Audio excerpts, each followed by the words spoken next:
तो जैसे कि मतलब एक इशू था MQTT ब्रोकर्स के तरफ से, मतलब जो इन लोगों का सर्वर था वो डाउन चल रहा था कुछ समय से। MQTT मतलब यही कि मैसेज क्यूइंग, टेलीमेट्री, ट्रांसपोर्ट, ये मतलब डाटा को ट्रांसफ़र करने में मदद करता है फ्रॉम सेंडर टू रिसीवर और from a subscriber to client you can say. तो MQTT ब्रोकर इन लोग का कनेक्ट नहीं हो पा रहा था, सर्वर डाउन था, पर ये चीज़ पब्लिकली अनाउंस नहीं था, उन लोगों की साइट पे भी नहीं था। तो क्योंकि हम उसमें इसका प्रोजेक्ट में यूज़ कर रहे हैं, MQTT का प्रोजेक्ट में यूज़ कर रहे हैं, तो हम देखें कि सही में ये काम नहीं कर रहा है ब्राउज़र पे जितने भी एडिटर्स हैं, जो HTML जावास्क्रिप्ट वाले एडिटर्स हैं, उस पे ये काम नहीं कर रहा है।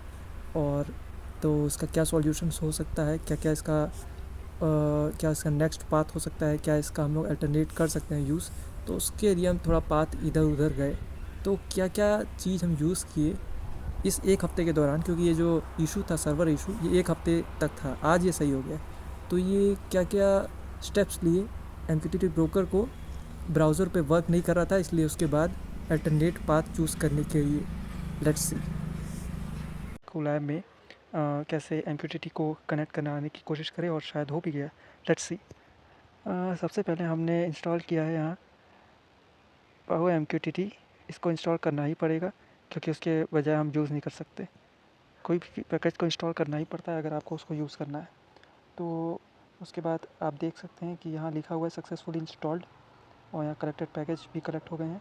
तो उसके बाद दूसरे सेल में अगर हम जाते हैं, थोड़ा सा स्क्रॉल डाउन करते हैं, तो यहाँ हम देखते हैं कि जिससे हमने इंस्टॉल या फिर इंस्टॉल किया था गूगल कोलैब में, अब उसको हम इंपोर्ट भी कर पा रहे हैं। इंपोर्ट करने के बाद आप देख सकते हैं टॉपिक ऐसे रैंडमली चूज़ किया है अभी सिर्फ इस वीडियो के लिए, और यहाँ देखिए प्रिंट भी कराने के लिए हमने कहा है। तो अगर हमने कहा तो है, लेकिन देखते हैं आउटपुट में मिलता है कि नहीं, क्योंकि ये पूरे दोनों कोड स्निपेट को मैंने रन करा चुका है, पहले ही मैं रन करा चुके थे कि आप लोगों का टाइम ज़्यादा नहीं वेस्ट हो। तो आप देख सकते हैं कि यहाँ लिखा हुआ है connected with result 0 and connection successful. इसका मतलब जो MQTT ब्रोकर था वो गूगल कोलैब में आराम से कनेक्ट हो पा रहा है। किसमें? गूगल कोलैब में। तो ये हम लोग चेक कर लिए, कम से कम गूगल कोलैब में तो चेक कनेक्ट हो पा रहा है। उसके बाद हम ये भी देख सकते हैं कनेक्ट होने के बाद यहाँ रिसीव भी मैसेज हो जा रहा है। मैसेज यहाँ रैंडमली हमने चूज़ किया था, hello MQTT on topic this. तो मतलब कुल मिला के गूगल कोलैब में कनेक्ट हो पा रहा है MQTT, ये हमने चेक कर लिया। अब जैसे कि अभी तुरंत हमने देखा गूगल कोलैब में कि MQTT जो कनेक्शन वो सक्सेसफुल रहा। अब देखते हैं ये टर्मैक्स में। टर्मैक्स क्या है?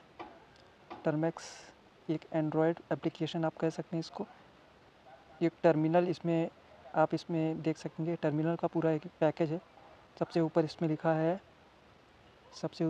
लिखा रहता है वेलकम टू टर्मैक्स। इसमें इस समय दिख नहीं रहा है, तो हम स्क्रॉल डाउन करते हैं। ये इसका इन्वायरमेंट बहुत ही ट्रिकी लगता है for beginners you can say. तो सबसे पहले हम देखते हैं कि हमने क्या क्या कौन कौन से पैकेजेस या फिर लाइब्रेरीज़ डाउनलोड किए थे इसी चीज़ के लिए। तो dir लिखने के बाद एंटर मारते हैं, तो देखते हैं कि index.html, mosquito.log, ngrok, ये रिसीवर, sender.html, सर्वर। तो और स्टोरेज परमिशन भी मांगे थे लोकल स्टोरेज के लिए। तो टर्मैक्स पे इतना चीज़ हमने ट्राई किया, MQTT कनेक्शन प्रॉपर है कि नहीं इसलिए। तो अगर कोई भी एक चीज़ को हम रन कराते हैं, अंदर जाके देखते हैं, तो उसका कोड है नैनो। अगर हम sender.html में जाते हैं, sender.html,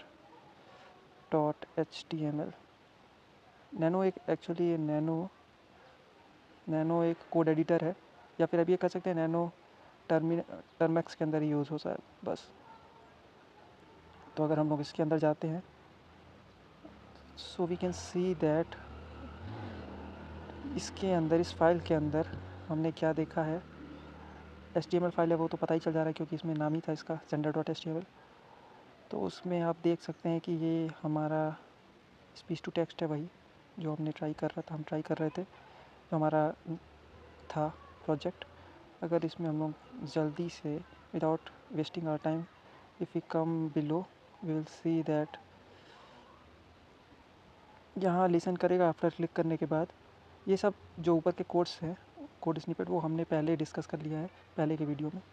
तो ये कुछ खास था, ये था index.html फाइल के अंदर का और ये कुछ ऐसा इसका सराउंडिंग लगता है टर्मेक्स का, जिसमें हमने ट्राई किया। तो इसको बंद करने के लिए Ctrl+X दबाते हैं। और अगर आपको और किसी डायरेक्टरी के अंदर का देखना है तो मॉस्किटो NANOMOSQUITTO मॉस्किटो असल में एक, इसके अंदर मैंने कुछ रखा नहीं था। मॉस्किटो असल में एक पैकेज है, आप ये कह सकते हैं, या फिर लाइब्रेरी कह सकते हैं, जिसके माध्यम से पॉसिबल होता है कनेक्शन।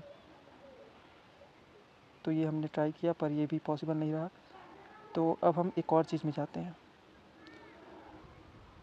No .//ngrok/http80। अब ये चीज़ क्या है? असल में ये, अगर हम ngrok के अंदर आते हैं, एक्चुअली ngrok है क्या?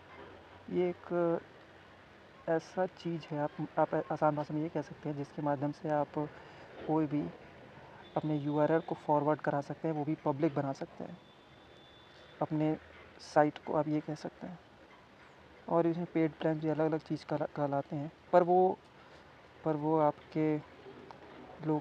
आपके लोकल मशीन, ऐसा कह सकते हैं एक सर्वर जो कि आपके लोकल मशीन पे चल रहा है, आप ये कह सकते हैं। जहाँ मैंने ये टर्मेक्स बंद किया, तहाँ ये ngrok ख़त्म हुआ, तहाँ आपका पब्लिक URL ख़त्म हो गया। तो इसमें देखते हैं, चलिए क्या सब्सटेंस है। इसमें हम देख सकते हैं, इसमें वर्ज़न लिखा हुआ है, वर्ज़न इधर दिया हुआ है, वेब इंटरफेस ये आपका साइट दिया हुआ है। अभी इसमें ये स्टेटस में रिकनेक्टिंग लिखा है, क्योंकि ये कनेक्ट नहीं हुआ है, क्योंकि ये इसके लिए वाईफाई ऑन करना पड़ता है, और मेरा तो वाईफाई, इसके लिए हॉटस्पॉट ऑन करना पड़ता है इसके कनेक्शन के लिए, पर मेरा तो ये डिवाइस वाईफाई पे चल रहा है, तो इसका हॉटस्पॉट नहीं ऑन किया जा सकता, इसलिए यहाँ रिकनेक्टिंग दे रहा है। पर मोटे तौर पे हम कहें, अगर इसको क्लोज़ करते हैं, तो अगर यहाँ कनेक्शन होता जिसमें हॉटस्पॉट कनेक्ट हो सकता था, यहाँ फॉरवर्ड इंटरफेस लिखा रहता, जहाँ पे एक URL दिया रहता जिसको हम फॉरवर्ड कर सकते थे। फॉरवर्ड मतलब कि वो पब्लिक URL बन चुका है। पब्लिक मतलब कि उसको कोई भी यूज़ कर सकता है, चाहे वो अक्रॉस द ग्लोब कहीं भी हो।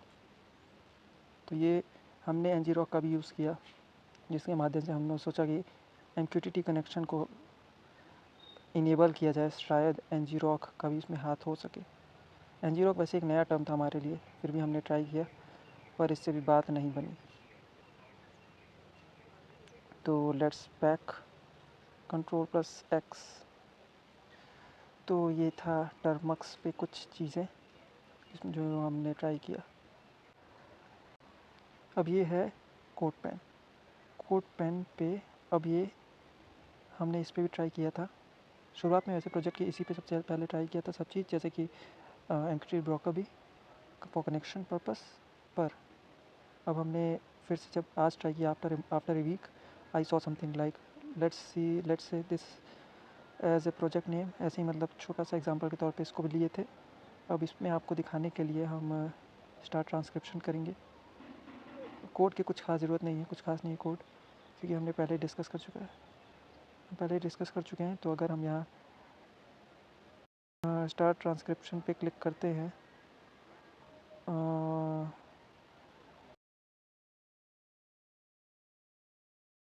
सही से कर नहीं रहा है, उससे नहीं मतलब हमें ट्रांसक्रिप्शन करे या ना करे। वैसे अगर हम ध्यान दें तो ये डबली कर रहा है, डबली मतलब दो बार, पर वो हम लोग का एम नहीं है। हमारा एम है ये देखना कि MQTT कनेक्ट हो रहा है कि नहीं। अब कंसोल पे जाना पड़ेगा देखने के लिए वहाँ कनेक्ट हो रहा है कि नहीं। Let's go. अब देखिए यहाँ हम देख सकते हैं कि यहाँ MQTT connected to MQTT broker, yes enable, मतलब कि यहाँ कनेक्शन हो रहा है। आप देख सकते हैं कंटिन्यूसली ये बढ़ता रहेगा, दिखाने के लिए कि अभी भी है कनेक्शन, अभी भी है। इसका मतलब कनेक्शन सक्सेसफुल हो रहा है। किसमें? कोडपेन। अब कोडपेन में जाके होने लगा एक हफ्ते बाद। ये इशू था उन लोगों के हिसाब से, इन लोगों की तरफ से इशू ही था, और कोई अपडेट भी नहीं था। और ये बहुत रिलैक्स की बात है सभी डेवलपर्स के लिए, आप ये भी कह सकते हैं। और अब ये है टर्मक्स में एक और चीज़ दिखाना चाहते हैं आप लोगों को, कि आप देख सकते हैं कि यहाँ आराम से आपको दिखेगा sender receiver connected subscribe to topic मतलब टर्मक्स में भी अब एप्लीकेबल मतलब कि अब कनेक्ट होने लगा MQTT ब्रोकर टर्मक्स में भी। तो ये था टर्मक्स में के अंदर। तो ये इशू था जो कि MQTT ब्रोकर मतलब जो प्रोवाइड करती हैं ये कनेक्शन, या फिर MQTT ब्रोकर जो प्रोवाइड करती हैं, ऐसी कई फर्म हैं जैसे कि हाइव MQ और ये मॉस्किटो, ये सब प्रोवाइड करती हैं आपको डाटा ट्रांसफ़र करने का एक ज़रिया आप कह सकते हैं, जो कि पब्लिक ब्रोकर्स भी हैं, उसमें पब्लिक भी है, प्राइवेट भी है और कई पेड वाले भी हैं। तो ये जो प्रोवाइड करती हैं कनेक्शन जिससे आप अपना डाटा ट्रांसफ़र कर सकें, कई फर्म भी यूज़ करती हैं, कई प्राइवेट फर्म्स।